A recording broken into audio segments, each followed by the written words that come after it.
Welcome दोस्तों, मैं हूं राजीव और आप सभी को chart of the week series में स्वागत है। दोस्तों, chart of the week series में आज मैं बताऊंगा जो पुराना जितना सारे chart of the week stock के बारे में मैं डिस्कस किया था, उसका हालत अभी क्या है सिचुएशन में और आने वाले टाइम में आपको करना क्या है इस सारे स्टॉक में।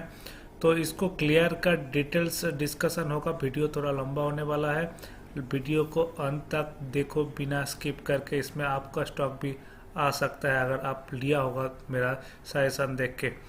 तो चलो वीडियो को शुरू करता हूँ। तो पहला चार्ट आज जो देखूंगा वो जहाँ से ये प्रॉब्लम का शुरुआत हुआ था, ये गिरावट का, वो है डॉलर इंडेक्स। डॉलर इंडेक्स के बारे में लास्ट वीक कोई भी मेरा वीडियो आया था कि डॉलर इंडेक्स 104 का ऊपर चला गया था।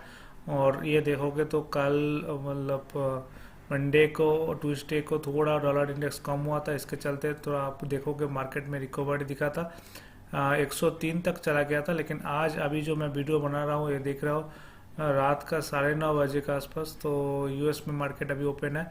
तो डॉलर का जो वैल्यू देख रहा हूँ वो 103.8 के आसपास, मतलब फिर से एक अच्छा ग्रीन कैंडल बना। इसका मतलब है कल जो इंडिया मार्केट है थर्सडे को, इसका मार्केट डाउन ट्रेंड दिखेगा। ओके, तो अभी भी जो डॉलर इंडेक्स है उसमें तेजी बरकरार है। कोई भी डॉलर इंडेक्स में कोई भी नेगेटिविटी नहीं दिख रहा है। तो डॉलर इंडेक्स में तेजी, इसका मतलब है हमारा जो स्टॉक मार्केट वो डाउन का तरफ रहेगा। क्योंकि एक मैं ये भी बताया था मंथली चार्ट देख के कि डॉलर इंडेक्स में एक बहुत ही बड़ा ब्रेकआउट आया है जो 22 साल का ब्रेकआउट है। और मैंने जो यूएस मार्केट से जो था, जितना भी मेरा स्टॉक पोर्टफोलियो जो भी था, मैंने बिल्कुल निकल गया और कैश में रहा हूँ। ओके, तो ये देख रहा हूँ अब 22 साल का ब्रेकआउट है। और ये डॉलर इंडेक्स 2000 जो 2000 का जो डॉट कॉम बबल था उस टाइम में भी सेम सिचुएशन ऐसा ही हुआ था। और यहाँ से डॉलर इंडेक्स पार के 120 तक चला गया था। उसके बाद फिर एक साल का बाद डॉलर इंडेक्स डाउन हुआ है। ठीक है, तो चलो अभी हम बात करेगा, मेरा पोर्टफोलियो में भी है और जो सारे स्टॉक में चार्ट ऑफ द वीक में आया था वो सारे स्टॉक के बारे में। निफ्टी 50 देख लेता हूँ। ये जो वेडनेसडे का क्लोजिंग था, थोड़ा अच्छा रिकवरी दिखा था, 16,200 तक गया था। लेकिन अभी यहाँ पे इसको रेजिस्टेंस फेस करना पड़ेगा। यहाँ पे देखो एक 16,200 के आसपास स्मॉल रेजिस्टेंस है, 16,400 का आसपास एक रेजिस्टेंस मिलेगा। सबसे बड़ा मैं पॉजिटिव संकेत देखूंगा अगर निफ्टी 16,800 का ऊपर जाके क्लोजिंग होता है।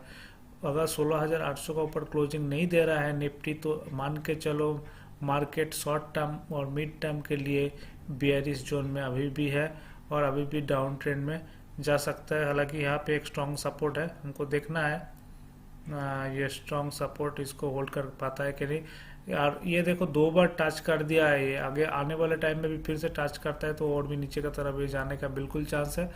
अगर यहाँ से बिना टच करके अगर यहाँ से ऊपर की तरफ चलना शुरू हो जाता है तो अभी मान सकता हूँ कि अभी के टाइम के लिए ये करेक्शन खत्म हो गया। लेकिन अभी भी उतनी कुछ उम्मीद नहीं दिख रहा है चार्ट के ऊपर मेरे को।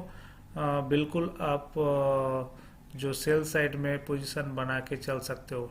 ठीक है, तो चलो फटाफट हम देख लेकर चार्ट ऑफ द वीक का स्टॉक। जो 7 मई को मैंने मेरा chart of the week stock था वो है एनएचपीसी, पावर सेक्टर का स्टॉक था, hydro power, national hydro power company corporation. तो इसका जो देखो चार्ट में हम डिस्कस किया था 33 का प्राइस जोन में, वहाँ से जो मार्केट गिरा वो भी स्टॉक भी गिरा। तो गिरा के बाद एक जोन पे आके खड़ा हुआ है, अभी 30-31 का आसपास है। देखो ऐसे तो फंडामेंटली काफ़ी स्ट्रॉन्ग स्टॉक है, ठीक है। लेकिन ये जो शॉर्ट टर्म ट्रेंड इसको जो देख रहे हैं अभी 20 डीएम का ऊपर है, तो आप एक काम कर सकते हो, आप जगह 30 में आपका स्टॉप लॉस होगा। 30 अगर ब्रेक करके नीचे की तरफ जाता है तो आप निकल जाओ। दूसरा मेरा जो स्टॉक था वो है एनएलसी इंडिया लिमिटेड। ये कोल जो सेक्टर में काम करता है, जनरली मिनरल का जो कारोबार में है, माइनिंग कारोबार में है। तो इसका भी देखो चार्ट सेम सेम है। यहाँ पे एक ब्रेकआउट दिखा था 80 का ऊपर, लेकिन ब्रेकआउट सस्टेन नहीं हो पाया, फिर स्टॉक नीचे का तरफ आ गया है। और 20 डे का जो मूविंग एवरेज है 69 का ऊपर अभी ट्रेड कर रहा है, तो अभी भी ठीक ठाक है। तो हम भी यहाँ पे भी इसको जो 69 जो डीएमए है 70 रुपीज़, ये मेरा स्टॉप लॉस बन जाएगा। नेक्स्ट मेरा जो chart of the week stock था वो था एचबीएल पावर। ये पहला मेरे को मेरा chart of the week stock था और स्टॉक काफ़ी मजबूत स्टॉक देख रहा हूँ आप। यहाँ पे एक बड़ा राउंडिंग बटन पैटर्न का जो ब्रेकआउट दिया था स्टॉक ने 70 सीरीज 74 के आसपास, और यहाँ पे हम रिकमेंड किया था 1 मई के आसपास। ओके, तो स्टॉक ऊपर उसका ऊपर चला गया था, लेकिन फिर से वो रिटेस्ट के लिए आया था। देखो ऐसा वाला स्टॉक बहुत अच्छा था, फिर से रिटेस्ट के लिए आया, ये पॉइंट पे फिर से रिटेस्ट करके फिर ऊपर का तरफ चलना शुरू हुआ। तो इसको अभी भी कोई संकेत नहीं है, लेकिन इसका जो स्टॉप लॉस आएगा आपका अभी 70, ये जो नीचे लो लगाया था 70 के आसपास आपका स्टॉप लॉस आएगा। अगर 70 आ जाता है तो स्टॉक को से निकल जाना है, लेकिन आने वाले टाइम में इसको पॉजिटिव मूवमेंट देख सकता है। ये अच्छा खासा स्टॉक है, ये बैटरी बनाता है। नेक्स्ट स्टॉक है टाइम टेक्नो प्लस। ये स्टॉक का बात किया था 23 अप्रैल का जो चार्ट ऑफ द वीक उसमें आया था। तो 23 अप्रैल का चार्ट ऑफ द वीक में आया था, जहाँ पे प्राइस था स्टॉक का 100 के आसपास। और यहाँ पे एक ब्रेकआउट दिया था, लेकिन ब्रेकआउट ये मार्केट का डाउन ट्रेंड में सस्टेन नहीं हो पाया, स्टॉक नीचे का तरफ आ गया।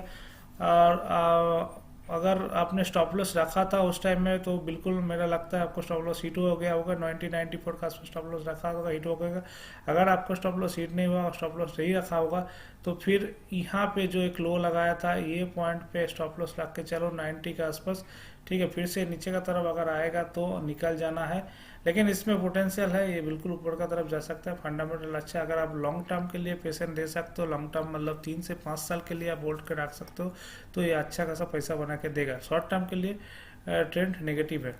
नेक्स्ट मेरा जो chart of the week stock था वो है IIFL फाइनेंस का। मैंने स्टॉक ऑफ द जो चार्ट ऑफ द वीक आया था वो 17 अप्रैल का था। तो 17 अप्रैल का मैं चार्ट देखूँ तो यहाँ पे ये पॉइंट था जहाँ पे एक जो ट्रायंगल पैटर्न का ब्रेकआउट देकर स्टॉक ऊपर का तरफ चलना शुरू हुआ था। ये स्टॉक में काफ़ी ज़्यादा गिरावट दिखा, 380 तक तो चला गया था, प्रॉफिट आ गया था, लेकिन उसके बाद फिर मार्केट डाउन होने का साथ साथ स्टॉक भी डाउन हुआ। लेकिन एक इम्पोर्टेंट देखो, ये जो ट्रेंड लाइन खींच के रखा है यहाँ तक कि आया स्टॉक, तो ये जो प्राइस है 293 292 का आसपास है।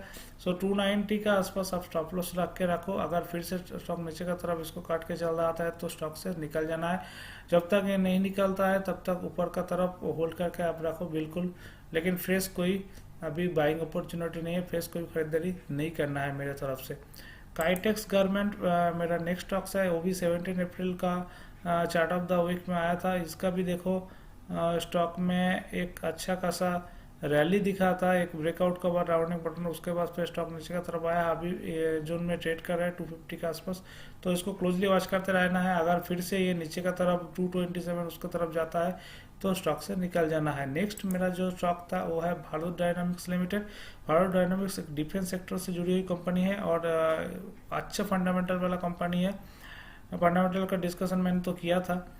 तो इसका जो चार्ट ऑफ द वीक आया था वो 10 अप्रैल का आया था। देखो 10 अप्रैल चार्ट ऑफ द वीक में हम डिस्कस किया था यहाँ पे जो ब्रेकआउट देख के। तो एक तो ये देखो, अगर बड़ा फ्रेम का चार्ट देखो मैं वीकली चार्ट देखो, एक बड़ा जो राउंडिंग बटन का ब्रेकआउट आया था 460 के आसपास, वहाँ पर ले पाया मैं हमने।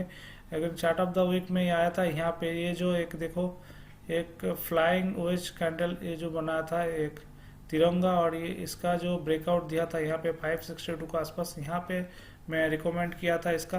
तो फिर से अगर देखोगे तो और एक तिरंगा बन रहा है, तो इसको ये जो है ये पॉजिटिव चार्ट पैटर्न है, ठीक है। तो BDL मेरे हिसाब से आप होल्ड करके रख के चल सकते हो, क्योंकि BDL में अच्छा खासा पैटर्न बना है जो पॉजिटिव पैटर्न हो सकता है। तो यहाँ पे लोअर एंड में 670 को जो प्राइस है इसका नीचे 660 का आसपास स्टॉप लॉस लगा के आप लॉन्ग टर्म के लिए होल्ड कर सकते हो। BDL बहुत अच्छा स्ट्रॉन्ग फंडामेंटल वाला स्टॉक है और डिफेंस सेक्टर में बहुत अच्छा काम कर रहा है गवर्नमेंट। नेक्स्ट जो स्टॉक था HAL हिंदुस्तान एरोनॉटिक्स, ये भी डिफेंस सेक्टर से जुड़ी हुई कंपनी है और स्टॉक का जो प्राइस भी देखो बहुत अच्छा है, अभी 1683 का आसपास चला गया था स्टॉक का रिकवरी के बाद।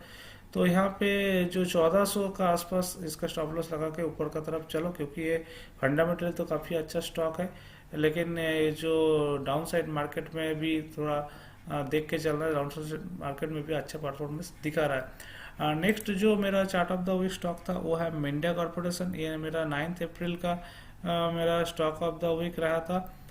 तो इसका भी देखो एक अच्छा खासा राउंडिंग बटन पैटर्न का ब्रेकआउट देके स्टॉक ऊपर का तरफ चला था, लेकिन सस्टेन नहीं कर पाया, स्टॉक नीचे का तरफ आया। तो यहाँ पे ब्रेकडाउन देखा 212 में, और काली ऐसे देखो ये लास्ट कैंडल यहाँ बना, लेकिन फिर से एक कैंडल से नेक्स्ट कैंडल ऊपर का तरफ खींच के लेके गया, अभी 212 में स्टेट कर रहा है। तो इसका भी जो अगर स्टॉप लॉस आप लगाया होगा तो यहाँ पे 212 में स्टॉप लॉस अगर हिट हो गया, अगर नहीं हिट हुआ स्टॉप लॉस तो ये नीचे में 180 190 के आसपास एक स्टॉप लॉस लगा के आने वाले टाइम के लिए होल्ड कर सकते हो। स्टॉक तो काफ़ी अच्छा है, और ये जो सेक्टर से बिलोंग करता है ऑटोमोबाइल सेक्टर में जो है उसका भी परफॉर्मेंस अच्छा है, तो स्टॉक लॉन्ग टर्म के लिए अच्छा परफॉर्मेंस कर सकता है, लेकिन शॉर्ट टर्म के लिए ट्रेंड ठीक नहीं है चार्ट पे। नेक्स्ट जो स्टॉक था वो है GSFC। ये 3 अप्रैल को मेरा चार्ट ऑफ द वीक में आया था, और ये चार्ट का भी देखो एक बहुत ही अच्छा राउंडिंग बटन पड़ा था, उसके बाद ब्रेकआउट दिया स्टॉक ने, 180 तक चला गया था लेकिन सस्टेन नहीं कर पाया। फिर स्टॉक ने ब्रेक डाउन हुआ 141 तक आ गया था, फिर स्टॉक का रिकवरी दिया 150 के आसपास दिख रहा है। तो अभी ये 141 का स्टॉप लॉस लगा के क्लोजली वॉच करते रहो स्टॉक को। अगर 140 काट जाता है तो निकल जाना है, अगर नहीं काटता है तो इसको होल्ड करते रहना, क्योंकि फंडामेंटली तो अच्छे स्टॉक है और फर्टिलाइजर स्टॉक है। अभी जो मानसून सीजन आएगा इसमें तो इसका जो है चार्ट में कुछ बड़ा दिखेगा। नेक्स्ट जो स्टॉक है वो है हिमद्री स्पेशलिटी केमिकल। हिमद्री स्पेशलिटी केमिकल का मैंने जो रिकमेंडेशन किया था वो 3 अप्रैल 2022 का।